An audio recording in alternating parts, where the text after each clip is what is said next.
अस्सलाम वालेकुम, मैं हूँ अदील और आप हमारे यूट्यूब चैनल देख रहे हैं नेम उर्दू बाय अदील।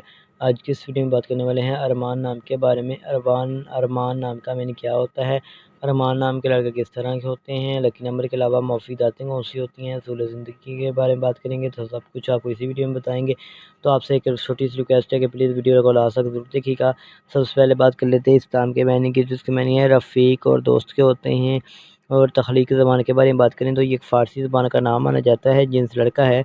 और अगर हम ईमान नाम के मुताबिक की बात करें तो ये एक मुस्लिम नाम माना जाता है। और अगर हम ईमान नाम के हामी नंबर की बात करें तो 5 और 9 शामिल होता है। इसके अलावा अगर हम ईमान नाम के बेहतरीन वक्त के बारे में बात करें तो 9 PM से लेकर 11 PM तक इनका बेहतरीन वक्त माना जाता है। अगर ईमान नाम के मौफी दिन की बात करें तो अतवार और मंगल शामिल होता है। अगर हम ईमान नाम के असूल ज़िंदगी का मतलब बात करें यानी इस्लाम में लड़कियाँ किस तरह की होती हैं, तो आप हालात का मुकाबला करना चाहती हैं, चाहे जितने भी लोग आपके मुखालिफ हों, आप अपनी बात पर कायम रहना चाहती हैं।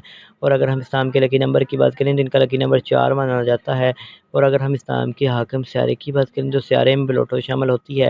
और अगर हम इस्लाम के मुफीद दाँतों की बात करें तो दाँतों में तांबा शामिल है। इसके अलावा अगर हम इस्लाम के मुफीद रंग की बात करें तो सुर्ख ज़िंगनुमा हल्का सब्ज़ रंग शामिल होता है। इसके अलावा इस्लाम के मुफीद पत्थर में पुखराज शामिल है।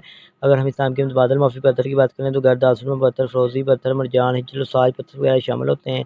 आपसे रिक्वेस्ट है लाइक वाले बटन पर जरूर क्लिक करें, हमारे चैनल को सब्सक्राइब कर लें और साथ वाले घंटी वाले बटन पर जरूर क्लिक करें। Thanks for watching.